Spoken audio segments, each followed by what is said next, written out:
Price the lord. నిజమైన స్వరం. November 23, 2025 Holi prayer home సంఘం వారి అనుదిన వాగ్దాన పరిచర్య. పవిత్రమైన వరములను మీకు అనుగ్రహింతును.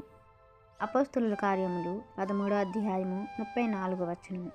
ప్రియమైన దేవుని వారలారా, దేవుడు మనకు పవిత్రమైన వరములను అనుగ్రహిస్తానంటున్నారు. అయితే ఈ పవిత్రమైన వరములు ముందుగా దావీదునకు అనుగ్రహింపబడి ఉన్నాయంట. దావీదు గారు దేవుని యొద్ద నుండి ఈ యొక్క పవిత్రమైన వరములను ఆయన పొందుకున్నారు. దావీదునకు అనుగ్రహింపబడినటువంటి ఈ పవిత్రమైన వరములు మనకు కూడా దేవుడు అనుగ్రహిస్తానంటున్నారు.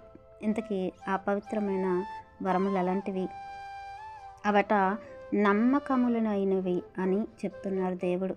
మరి ఒకసారి చూసుకున్నట్లయితే కీర్తనల గ్రంథము 27వ అధ్యాయము 4వ వచనంలోను, కీర్తనల గ్రంథము 119వ అధ్యాయము 56వ వచనంలోను, 2 పేతురు రాసిన పత్రిక 1వ అధ్యాయము 2-3 వచనాల్లోను, 1 తిమోతికి రాసిన పత్రికలో 4వ అధ్యాయం 7వ వచనంలోను, అపోస్తలుల కార్యములు 2వ అధ్యాయము 38వ వచనంలోను మనకి కనబడతాయి.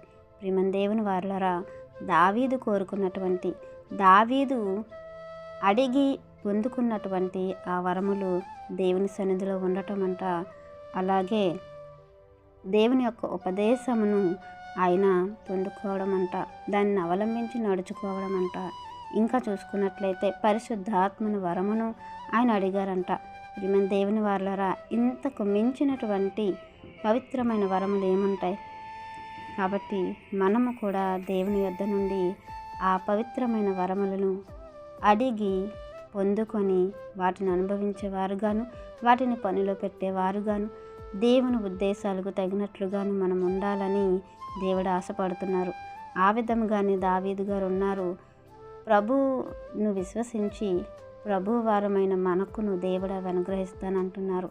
ఎందుకనంటే అవి జీవానికి, అంటే ఇప్పుడున్న జీవానికి రాబో జీవానికి మధ్యనటువంటి మనకు అవి ఉంటే మనం వాటిని చేరుకోగలుగుతామని మనం గమనించి, మరి ఆ పవిత్రమైన వరములను మనము కూడా దేవుని దగ్గర అడిగి పొందుకొని వాటిని అనుభవించి వాటిలో నడుచుకొని మరి నిత్యత్వానికి వెళ్ళేలాగా దేవుడు మనకు కృప చూపించాలని, ఈ యొక్క వాగ్దానం మనందరి జీవితంలో దేవుడు ఫలింప చేయాలని ఆశిస్తున్న వారు దైవజనుడు బ్రదర్ పి. నెహెమియా గారు. God bless you. ఆమెన్.